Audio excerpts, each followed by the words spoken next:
La tregua de Navidad del 1914. Tregua. Ah. Tregua de Navidad del 1914. Por fecha suena como que es algo de la Primera Guerra Mundial. Nicolás dice que esto es serio, así que vamos a cambiar la música.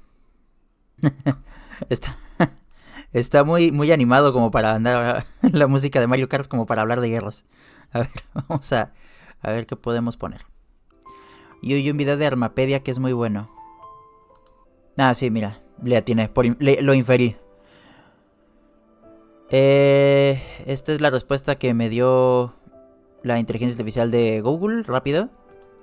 Fue un alto al fuego espontáneo y no oficial entre soldados británicos y alemanes y franceses, entre paréntesis, durante la Primera Guerra Mundial, donde abandonaron las trincheras para intercambiar regalos, cantar villancicos como Stille Nacht, o sea, Noche de Paz, y jugar partidos de fútbol en la tierra de nadie.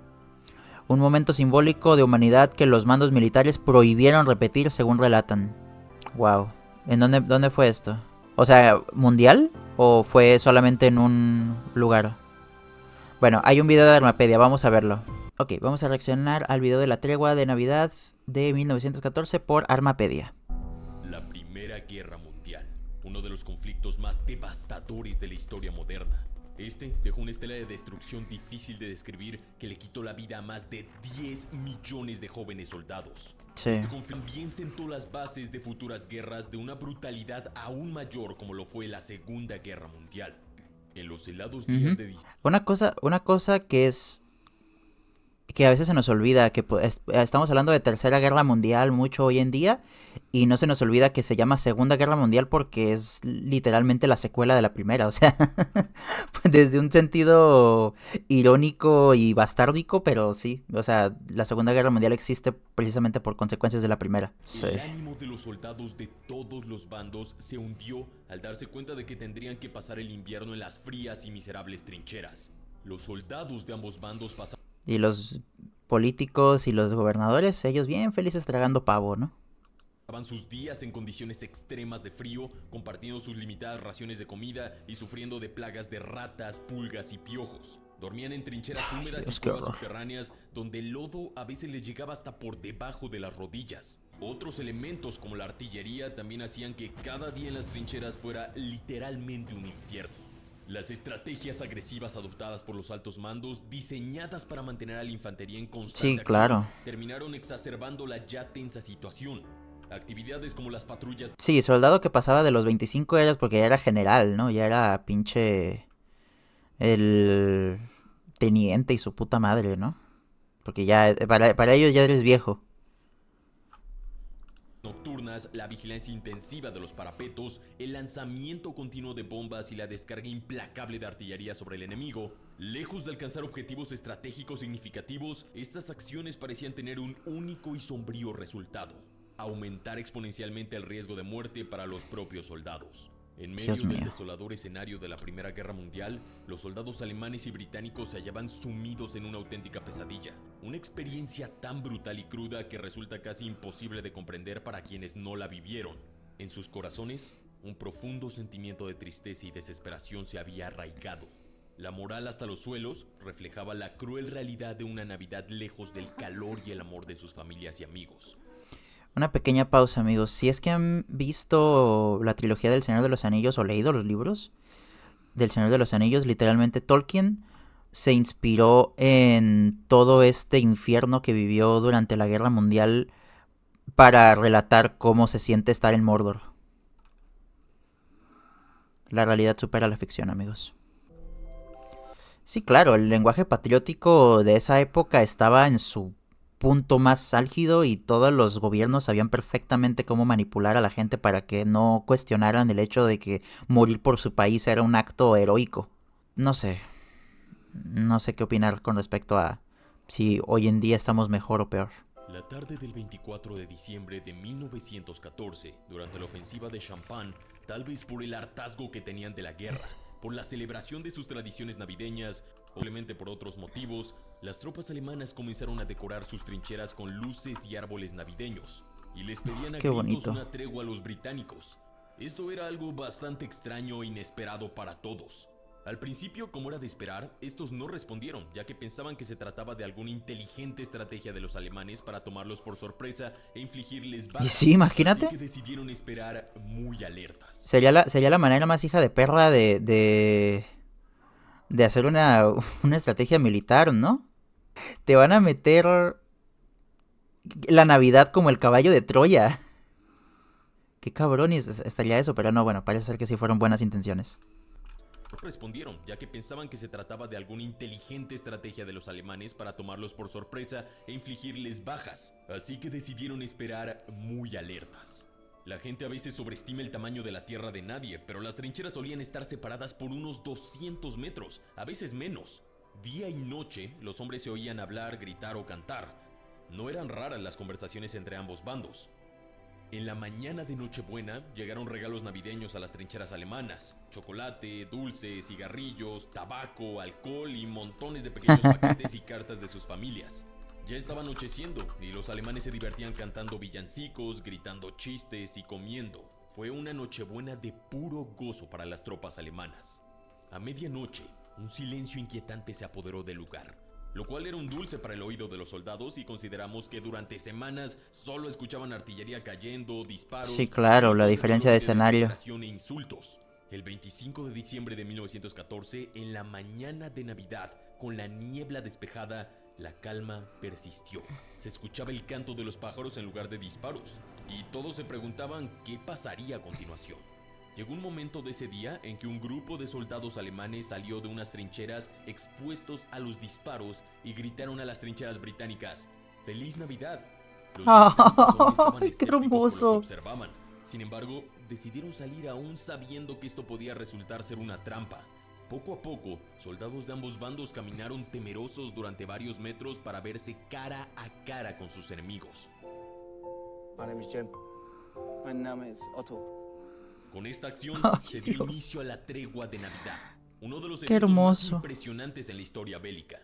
Los soldados volvieron a hablar entre ellos, se lanzaron cajas de comida y recuerdos al otro lado. Unos pocos hombres se expusieron por encima de los parapetos y luego le siguieron más hasta llegar a los cientos de soldados. Y se llegó a un acuerdo básico: nadie dispararía a menos que le dispararan. En algunos lugares donde el alto al fuego se había acordado de antemano, se establecieron ciertas normas. En primer lugar, si alguno de los dos bandos disparaba con intención de matar, la tregua quedaba inmediatamente anulada. Las acciones de la artillería no contaban ni rompían la tregua, ya que no tenían control sobre las baterías situadas en la retaguardia de las trincheras. Si se daba la orden de abrir fuego, disparaban las 3 primeras ráfagas al aire, esto para dar tiempo al otro bando a ponerse a cubierto. Otra era que, si había órdenes de ampliar cierta cantidad de munición ese día, los ametralladores gastaban munición en las horas nocturnas tras una estridente señal de aviso. Ninguno de los dos bandos podía levantar alambradas ni reparar sus trincheras durante la tregua. Algunos bandos en el frente incluso acordaron que podrían recuperar los cuerpos de sus compañeros caídos para darles una sepultura digna. Se debe entender que eran varios frentes distribuidos, no era uno solo como a veces lo pintan las películas. Y dependiendo las negociaciones entre los oficiales, en estas posiciones las reglas y acciones podían cambiar. En muchos frentes, todo se basaba en la confianza y en un código de honor. Es que, o sea, todo esto, imagínate estar así, queriendo sentir como que estás a salvo, pero no puedes confiarte al 100% porque es confiar tanto en tus amigos, tanto en tus enemigos como en tus aliados, de que nadie la vaya a cagar, y la gente es muy volátil. A ver, ¿qué tanto se andan peleando ustedes dos de las patas de Maury? Yo nomás estoy viendo de reojo, yo muriéndome de amor por el acto tan heroico y tan humano de los soldados y ustedes peleándose por las patas de Maury. No escrito. Una ametralladora, claro que podía derribarlos a todos en cuestión de segundos, eso está clarísimo, pero nadie disparaba. Los hombres que se aventuraban a salir ni siquiera llevaban sus armas. Algunos ondeaban una sí, por el momento. Y los soldados del bando contrario se encontraban y se daban la mano, hablaban e intercambiaban regalos qué como hermoso. chocolates, cigarrillos, licores, vino y pan. Durante unas horas reinó la paz. Por supuesto, algunos oficiales fueron directamente al cuartel general para informar de lo sucedido, y muchos hombres no participaron. Eso es algo que a veces no se cuenta, pero en general el ambiente distaba mucho de ser hostil. El momento más emblemático de la tregua de Navidad fueron los numerosos partidos de fútbol en tierra de nadie. Fueron espontáneos y las historias de estos... Oye, el primer mundial, ¿no? El primer mundial antes de que existiera el mundial, ¿no? Pero muchísimo menos hostil. Güey, sí tengo ganas de llorar, pero pues me las aguanto. Porque estoy aquí en stream con ustedes. No, sí me está conmoviendo mucho este acto humano. ¿Sabes qué? Estoy viendo muchas escenas de que está como actuado o recreado todo esto, me hace pensar que hay una película. Y seguramente si veo esa película sí me voy a poner a llorar bien cabrón. Ahorita buscamos a ver qué anda. Entre los soldados de ambos bandos, pero estas son algunas anécdotas. Apareció un balón de alguna parte, no sé de dónde, pero venía de su lado. Se inventaron algunos goles y uno de ellos fue a la portería y luego fue solo un desacuerdo burdo. Creo que había un par de cientos de participantes. Yo jugué al balón, todo el mundo parecía divertirse. No había ningún tipo de rencor entre nosotros. Güey, imagínate así si de repente en el fútbol llanero, en el fútbol de aquí de la cuadra, con tus vecinos y con tus compas, de repente se hace un... así de que alguien se emberrincha porque sí fue gol. No fue gol, sí fue gol. Y se enojan y así, y así, pero ahí en el campo y que alguien se vuelva loco y se emberrinche y tire balazos. Se rompió la tregua por un gol dudoso. No había árbitro, ni marcador, ni registro alguno, dijo el soldado Williams del regimiento Pero de Cheshire. Pero qué bonito, o sea... Sí, la tregua de Navidad se rompió por un por un gol. Y la historia, seguramente en algún universo paralelo eso pasó. No tengo pruebas, pero tampoco dudas. Pero no, gracias a Dios vivimos en el universo en el que sí jugaron fútbol bonito y todo se resolvió. Extraño, los oficiales ingleses también lo pensaban. Güey, unos dijeron que fueron los alemanes y otros dijeron que fueron los ingleses. O sea, tal cual, ¿cómo están las anécdotas tan random? O sea, es completamente realista que apareció un balón de la nada y todo el mundo piensa que lo trajo alguien y lo trajo otra persona y nadie sabe quién chingado lo trajo. Está muy cabrón eso. La tierra de nadie nos había parecido de 15 kilómetros cuando nos arrastrábamos en una patrulla nocturna, pero ahora no era más ancha que 2 campos de fútbol. Nosotros pusimos el balón y las camillas como porterías y el reverendo Jolly, nuestro padre, hizo de árbitro. Nos ganaron 3-2. Esto lo dijo Robert Graves, de los fusileros de la Royal Watch. Ay, güey. Como dije, aquel día hubo muchos Qué hermoso. partidos. Algunos con balones de verdad y otros incluso con latas de carne vacías porque debes improvisar a falta de balones. Sí. Y aunque no era fácil jugar en tierra congelada con una lata de soda, así con un botecito de frutzi, así como le hacíamos en la primaria, güey. Y había constantes tropiezos, todos se divirtieron mucho jugando fútbol. Se presume que uno de los marcadores terminó a favor de Alemania. Sin embargo, para ese momento, el marcador es lo que menos les importaba a los soldados. Sí, claro, estaban divirtiendo. Cuando empezó a oscurecer ese 25 de diciembre, los hombres se dieron la mano y volvieron a sus trincheras. Una vez todos en sus trincheras y resguardados, en uno de los frentes donde se jugó fútbol, el capitán británico Charles Stockwell se encargó de disparar 3 tiros hacia el cielo. Izó una bandera en la que estaba escrito Merry Christmas, Feliz Navidad. Su homólogo alemán izó una bandera en la que se leía Danke, gracias. Alfred Anderson, un joven escocés que sobrevivió a la guerra y vivió hasta los 109 años, en una entrevista dio una impresionante cita de los acontecimientos de aquel día que simplemente dejan sin palabras. Aquel día de la tregua en las trincheras no me lo habría perdido ni por la cena de Navidad más hermosa de Inglaterra. Wow. La tregua de Navidad fue un momento único y poco frecuente en la historia. Fue espontánea y hasta cierto punto previsible. Por supuesto, hay que ser claros y sinceros en que no ocurrió en todas partes. Cientos de hombres seguían muriendo y algunas partes del frente estaban tan ocupadas como cualquier otro día en la guerra. El frente occidental era solo uno de los muchos frentes de batalla de la guerra. El día de Navidad, decenas de miles de soldados otomanos estaban congelándose vivos en la desastrosa batalla de Sarikamis, esto en Anatolia Oriental. En algunos lugares esta tregua duró unas pocas horas y en otros duró hasta el día siguiente, pero no podía durar para siempre. Y todos lo sabían en lo profundo de su ser. Sí, obvio. Que la noticia subía por la cadena de mando militar en todos los y ahora te ordenan a matar a los soldados con los que compartiste el pan. Crimen contra la nación. Las unidades participantes fueron expulsadas de las líneas y se amenazó a sus oficiales en mandarlos a tribunales de guerra. Los Ay, altos Dios, qué mandos horror. ordenaron inspecciones y discursos y avergonzaron a los hombres del frente. ¿Viste la mano a los que mataron a bebés en Bélgica? ¿De verdad? ¿Intercambiaste regalos con los bastardos que mataron a... Sí, pendejo, y tu puto país seguramente es muy inocente también. Ay, todos los temas de guerra a mí me ponen mal. Es la peor puta arma de... El peor puto medio de control y de expansión. tu hermano ayer? Decían muchos oficiales a los soldados.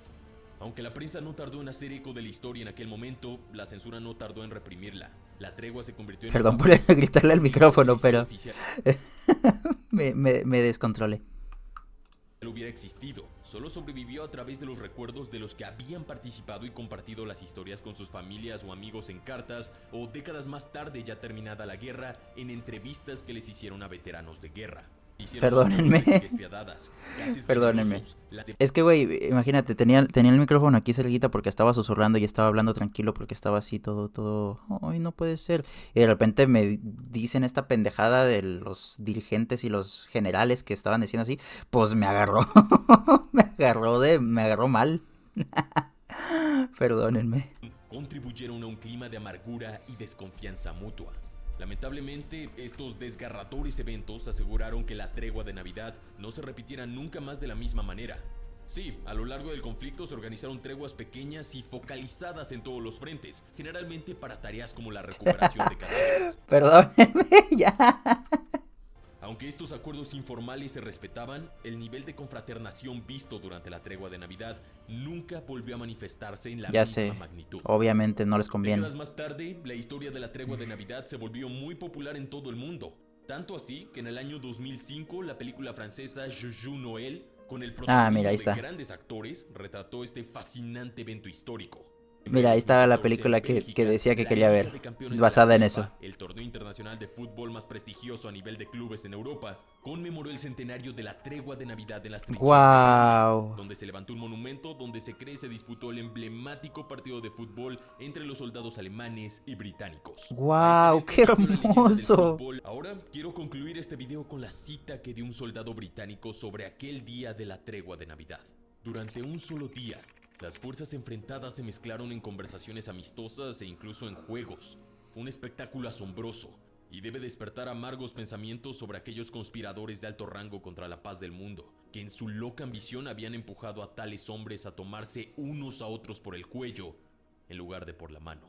Arthur Conan Doyle, 1916. Wow. Eso qué horror. Todo. Sin más, mi nombre es Jorge Rojas. Digo, qué hermoso por todos aquellos soldados que, pues vilmente, o sea, suena horrible y por eso grité, pero sí traicionaron a su patria y a sus intereses por hacer el gesto más humano de cenar y jugar y pasar una Navidad agradable. Porque les digo, todos los putos políticos y gobernantes y todos los dirigentes esos que mandan a la gente a morirse, esas navidades no dejaron de cenar. No se quitaron la comida de la boca porque sus soldados estaban muriéndose en las trincheras. ¿Saben lo que les digo? Por eso a mí me enojan mucho estos temas, pero mira, me alegra que al menos por un día, por una pequeña tardecita, el lado humano de las personas ganó. Eso para mí es una victoria en una guerra. Pero bueno, Nicolás, te agradezco mucho ese video que me hizo reaccionar, tal vez hasta de más. Y sí, da mucho de qué hablar ese pequeño suceso. Y ya, tengo ganas de ver esa película que habla de ese día. No soy un apasionado de la guerra, pero al mismo tiempo me apasiona criticarla.